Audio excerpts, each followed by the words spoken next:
আসসালামু আলাইকুম। আজকে আমি নো ঝামেলা, নো বাটাবাটি, সব ঝামেলা ছেড়ে আজকে হাতেই ভর্তা করে নেব। 5 রকমের ভর্তার রেসিপি তৈরি করব। প্রথমে আমি একটা ডিম সেদ্ধ করে নিয়েছি, আলু সেদ্ধ করে নিয়েছি, সবগুলো সেদ্ধ করে ভালোভাবে সেদ্ধ করে ছিলে নিয়েছি। 15-20টা মরিচ সরিষার তেল দিয়ে ভেজে নিয়েছি। মুসমুসে থাকা অবস্থায় আমি লবণ দিয়ে ভালো করে চটকে নেব, ভালো করে চটকে নেব, একদম গুঁড়ো গুঁড়ো করে নেব। একদম গুঁড়ো করা হয়ে গেলে আমি 1 কাপ পেঁয়াজ দেব। পেঁয়াজটা ভালোভাবে আস্তে আস্তে হাতে ডলে নেব, নিয়ে ভালো করে মেশ করব। তারপর একটু ভাজা পেঁয়াজ রেখেছি, সেটা দিয়ে ভালোভাবে একটু মিশিয়ে নিয়ে হাতে চটকে নেব, একদম ঝুরা করে নেব। কি লোভনীয় লাগতেছে আমার, এখনই দেখে খেতে ইচ্ছে করেছে। আর অনেক পরিমাণ মতো তেল, খাঁটি সরিষার তেল দিয়ে দিলাম, ভালোভাবে মশলাটা তৈরি করে নিলাম। কি সুন্দর মজা, সেই দেখতে জিভে জল চলে আসলো। এখন আমি একটা অন্য বাটিতে রেখে দেব, কিছু অংশ এখানে রেখে দেব। এখন আমি আলু চটকে নিয়েছি, 3টা বড় সাইজের আলু চটকে আলু এখন আমি ভর্তা করে নেব সুন্দর করে, একদম পারফেক্ট মিহি করে আমি আলু ভর্তা করে নেব। এইভাবে আলু ভর্তা করলে কার না ভালো লাগে। সবাই চেটেপুটে ভাত খেয়েছে আমার পরিবারের সবাই। এখন আমি আলু ভর্তাটা রেখে দেব,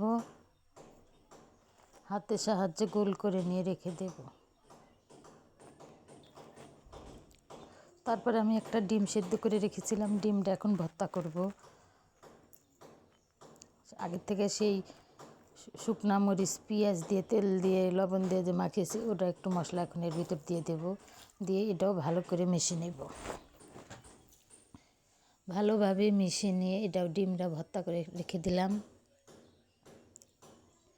এখন আমি ধনেপাতা ভর্তা করব। ধনেপাতা দেখলে আমার জিভে জল চলে আসে, এত মজা, এত টেস্ট, ভাষায় প্রকাশ করা যায় না। এটা তো কাঁচাই আমার খুব প্রিয়, সেদ্ধ করার থেকে কাঁচাটাই খুব মজা লাগে। তারপর আমি আবার একটু ডাউল ভর্তা করে নিলাম, দেশি মুসুরির ডাউল। কি ঘ্রাণ বাড়াইছে। আজকে তো আমার পরিবারের সবাই এই ডাল ভর্তা দিয়ে 5 রকমের ভর্তা দিয়ে সবাই খাবার খাবে, মাছ মাংস সব ফেলে দেবে ছেড়ে। এখন আমার ডাউল ভর্তাটাও ডান হয়ে গেল। এখন আমি বেগুন ভর্তার জন্য প্রস্তুত।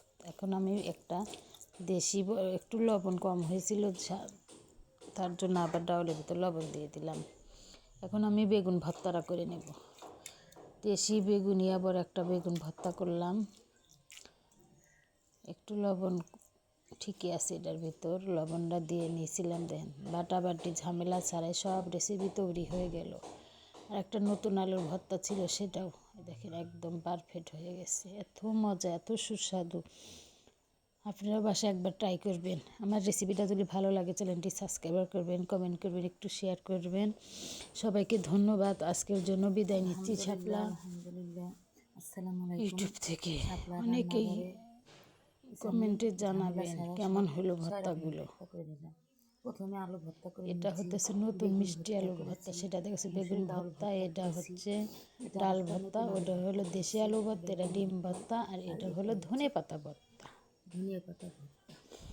আমার রেসিপিটা আপনাদের কাছে কেমন ছোট্ট লাগলো করে একটু কমেন্টে করে একটু জানাবেন আমার কমেন্ট করে ভর্তার জানাবেন। রেসিপিগুলো কেমন হয়েছে।